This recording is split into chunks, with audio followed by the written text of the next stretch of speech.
Sanmanan Ma Africa, and welcome to another episode of the Civil Society Podcast. Igama lami Xabiso, and here today I'm joined by Bongani Nkonjwa from the Trevor Noah Foundation, here to share some insights about youth leadership development.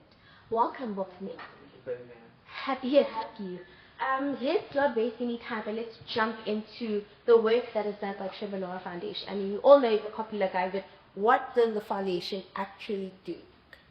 Okay, so Trevor Noah Foundation believes the power education to change the ways. So we are on a mission to transform the young people's lives by uplifting the quality of education.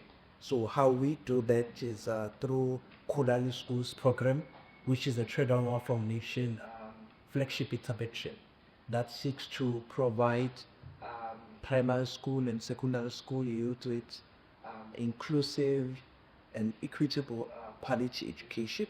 So we have various programs under that flagship interventions. Number one is career guidance program, which aims to empower high school youth with career guidance, ensuring that they know of the available career paths that are out there.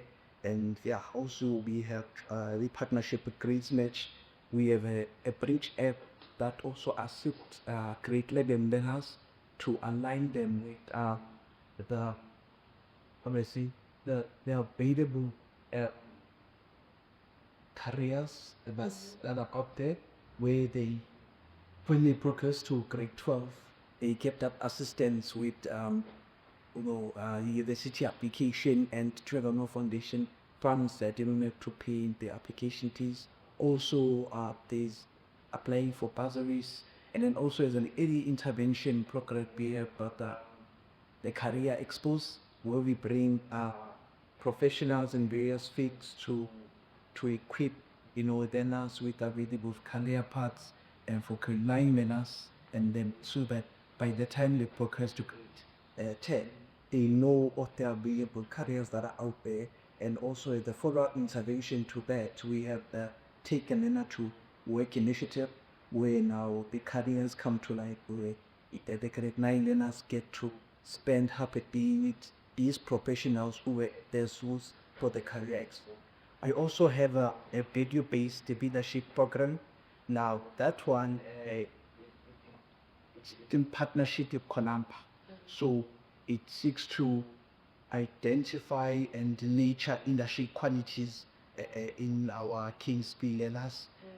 How they do that is through immersive camps, where we take these learners through the camps with its get to learn about the values such as focus, awareness, and then when they come back from those camps, they get to engage in school projects. For example, we have the school in Babisha being where lost known for case studies in, and that program came in, and we find learners who were part of a domain awareness campaign, and just to educate other learners about the potential perspectives. So that's a goal with the program. Also the community, the Drabble Park, where Crescent School leaders who are part of a recycling campaign project in their school. So that's also what helped as we get the BE-based leadership program. We also had the AI and robotics program, which seeks to equip learners with 21st century technology. We are bridging the gap between private schools and also the public school, where the same program that runs in those schools. So actually, people in our schools, and let us get to the actual speed what's happening in the web of AI technology.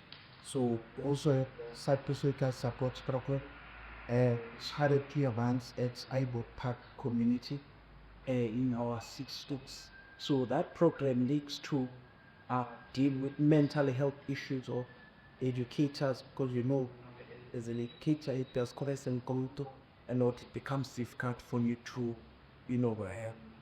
teach. So that program is here to show that out sessions, strategies, its source, and so the program that would only focus on educator, also focus on the learner as a and as an educator so that they're able to deal with everything else, and for educators they're able to teach effectively, and then for learners they are able to identify issues that their mindset ever at home or at school so that properly can take place. So we have care agents who are in the school to assist with that financial. So those are some of the programs that we have. Also the Paranani Infrastructure Project. Another one is our Second Chance initiative that targets the upper schooling by equipping them with or imparting life skills, financial skills and construction skills. At the end, they're able to go to the schools and assist with maintenance. So they fix the schools, fix windows, and all that. And also they are part of the group that is constructing the community hall, and then the school of all and also participating also in the other part of the school government. So those are some of the problems that have The Trevor Noah Foundation is doing a huge role in creating building blocks within the community that get all people together, not only the young people, but all the people who even neglect cause in the trip. So my question to see is, what are the challenges in implementing all of these programs that you previously mentioned? What has been some of the challenges that have been made you, discount eyebrow or investigate further into the programs of skill and work that you're doing in the community? What have been the little insights or highlights that we found? So, for example, with the infrastructure project would be one of the challenges was with the youth who are part of the program. You find that some tree have an interest in construction skills, so they would focus on it. But at the end up, we know none in the program was as part of affiliate in the community. So those are some of the challenges. But what is the investment of the Trevor Noah Foundation in investing in young leadership and development? And then how does that also speak to the social cohesion aspect?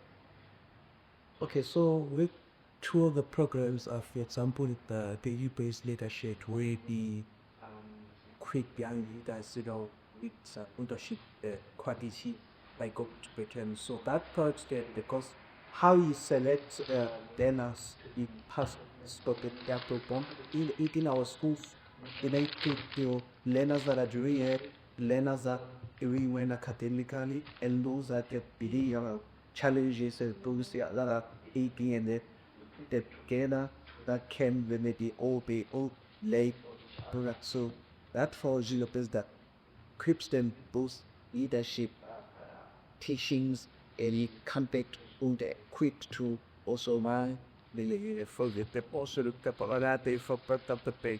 They take the other school, you bet equip this CCIE to come back and give back to their schools, and also and incorporate the process. So that's how. Hey, so those things like three mind that are challenges, especially that your programs are a roaring success. Right, Bongani, to my last question. How does the Trevor Noah Foundation maintain or track the outputs of projects that you implement all this community?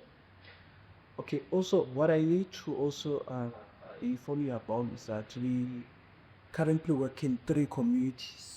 So all our programs running goes 3 communities: Eldorado Park, Paramtisha, then I Park.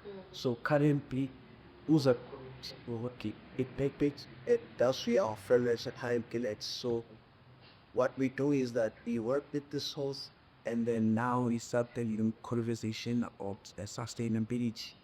See, once we have left the society able to sustain the topic, so it's soon to see maybe a caveat that this problem will come advance for sitting club out. So the schools researched to still now until into something those profit, not for programs that that's when you'll be able to say, okay, is it the impact it had the schools are able to run those initiatives by themselves, even after it would change it when it's